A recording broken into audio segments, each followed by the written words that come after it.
back to the 311 Griffin YouTube channel. We are continuing our F86 Saber template creation, and if you remember last time, we took a base layer out of the usual template that you would download from the website, and we started removing some of the color onto a new layer, basically, or we duplicated the layer, removed some color and some lines, and then on the other layer that we duplicated, we removed some of the words. We're just separating out the bits so that they're a little bit more usable to us. If it's not entirely clear why we were doing that, hopefully it'll be clear in this video.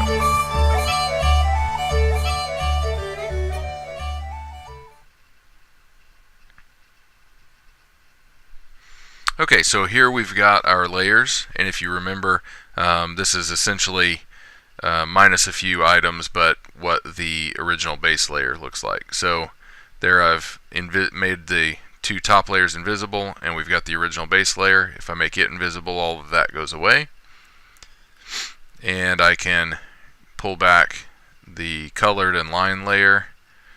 Let's adjust this window a little bit. And I can pull back the words and the roundels and things like that. So, alright, we're going to duplicate or create a new layer, over the top of that one, and let's select all of the yellow. So I used the select all tool. Now let's find our color that we want, because basically what I'm going to do is I'm going to recreate this sort of color scheme or pattern, but I'm going to do it with my own colors. Of course, we could create our own lines if we wanted to, but I want it to look kind of like the traditional F86, but with my colors. So what you'll notice is now we have the same kind of basic color scheme, but with this cool blue color instead of the yellow. And you'll also notice that I did it on my own, on a new layer instead of the base layer. So I still have the base layer. I haven't ruined anything with the original template. Okay, let's do another new layer.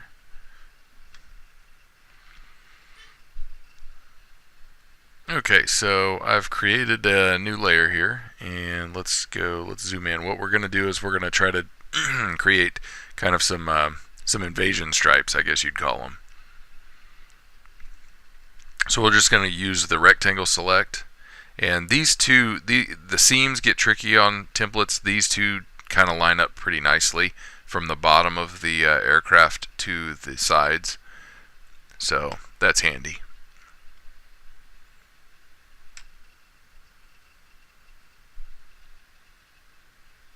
And we're looking down in the corner. We're trying to figure out right now, what I'm trying to do is figure out what the X and Y coordinates are, so I can kind of see if there's an offset. And I'm trying to determine where I want my racing stripes, my invasion stripes to be. So you can use various bits as a guide. If I use the edge of that roundel, I can see what the X coordinate is, and I can kind of pick where I want the stripes based on that. Paying attention to, and hopefully you guys see in the lower left corner what I'm talking about. It's got the X and Y coordinates there. You can also see how big the box is that you're creating.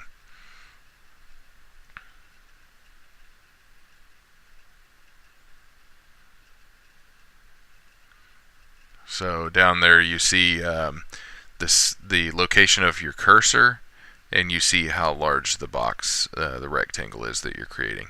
So we're going to go up to the seam between the side and the top.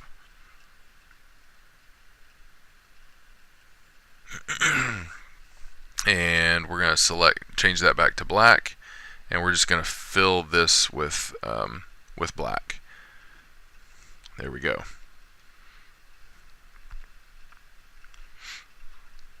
Alright, so now we've got a black rectangle. That's kind of going to be the base for our,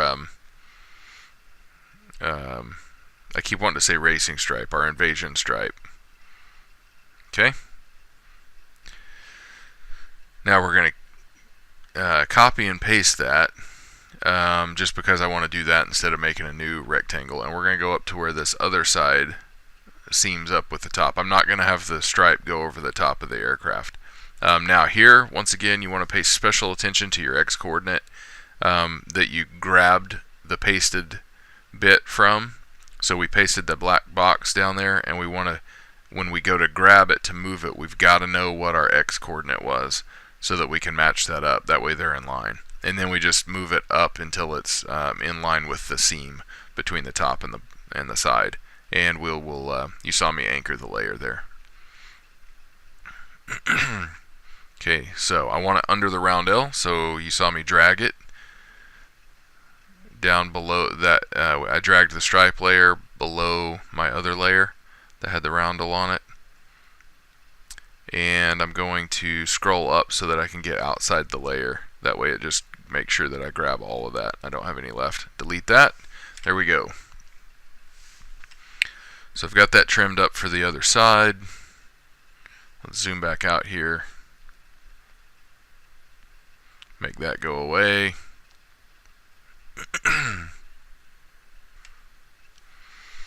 Okay, so now we've got to try to figure out, we've got to put a white stripe over the top of this. So I can kind of see where my X coordinates are for the sides. Let's just go grab a rectangle, and we're going to get it as close as we can. I want it to be about thirds. You know, 1/3 black, 1/3 white.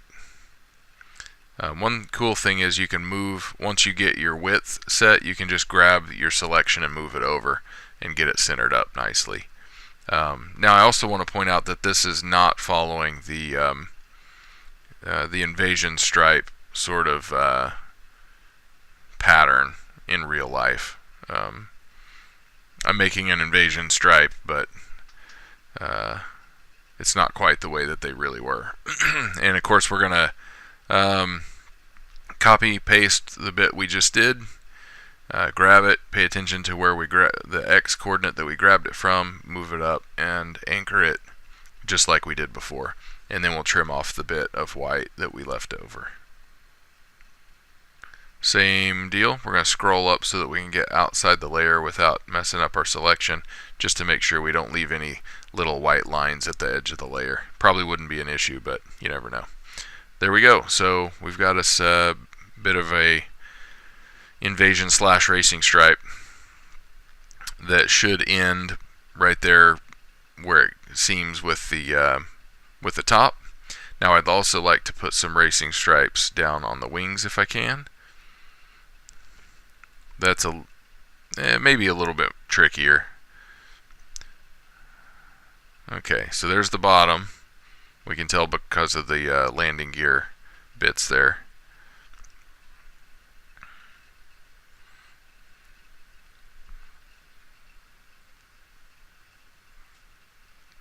Okay, make sure we're on our stripe layer.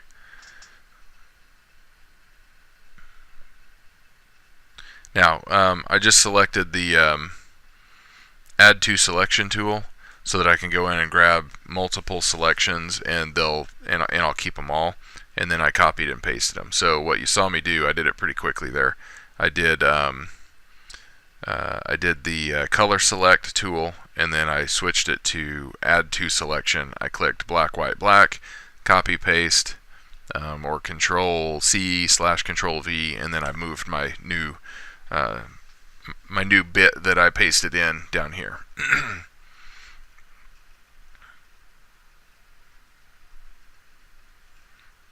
Okay, so I've got it right at the root of the wing right now.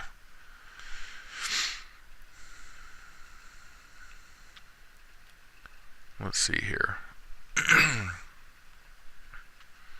We're going to do the same thing. We're going to grab all of those bits and I want to stretch it, but I only want to stretch it vertically. So I want to make sure that that chain is unlinked. So I've stretched it vertically. It wasn't tall enough to cover the whole wing, so I had to stretch it. Now we're going to move it to where we want it, and I'll trim off the excess. So I actually want it over here a little bit. I lined it up with the root so that I could kind of see exactly how far over I had moved it. Once again, paying attention to the XY coordinates. That can really help you kind of, because I'm going to have to do this on the other wing too, and I want it equidistant from the wing root. So we've pasted it down. Now let's trim off the extra bits the best we can. Delete that out. And it's kind of hard to tell where the wing seams are. I might be missing it here a little bit, but we're just going to give that a go. We'll see pretty quickly if we've messed that up. It looks like I've messed that up. It's closer. Okay, we'll try that. Now we'll select them all again, and I'm going to copy and paste, and then I want to flip it horizontally, and we'll move it over. Now here we want to keep track of our Y coordinate because we want it the same Y coordinate on the other side so that it's basically mirrored. But we want it the same distance from the wing root. So we've got to pay attention to that as well. Now you can use key features on the template to sort of try to figure out where to put it to get it pretty close. You can look at the other lines and get it close, but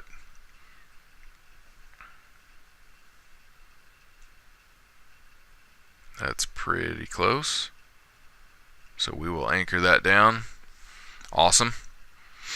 There we go. We've got some racing stripes, and I just want those on the bottoms of the wings. On real aircraft, oftentimes they would be on the tops as well, but I'm going to just leave them on the bottoms and the sides in this case.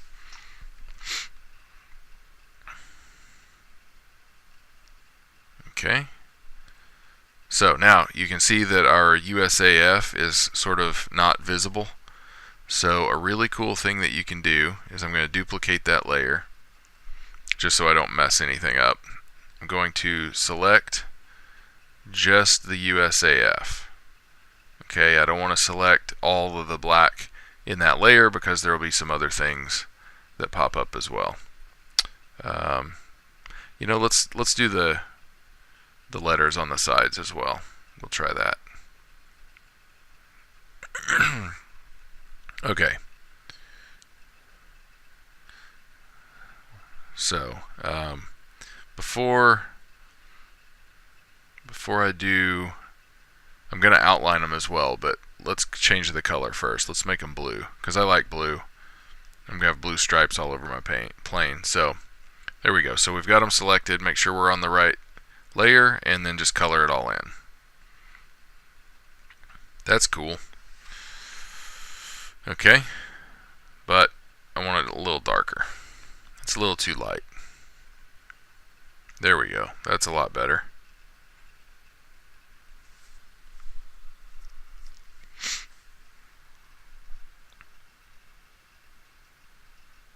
Okay. So now that we've got this red area up here, and I don't want that red either. That's the insides of like the air brakes and whatnot. I've never liked the insides of them being red. It's I know that that's the realistic way to have it, but I don't really like it. So I'm just going to pick one of my other layers and color it in that dark blue. Easy. You can always hit Control-Shift-A to deselect. Okay, the next thing, we've got this Titan copy, which are these kind of faded gray areas. We're going to pick an even darker blue for that. Make sure we're on the right layer, and we're going to color those in. Awesome.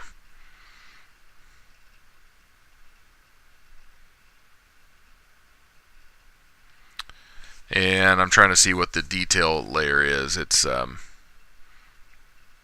something I'm probably not going to mess with. I'm just trying to make sure I'm getting everything that I want taken care of.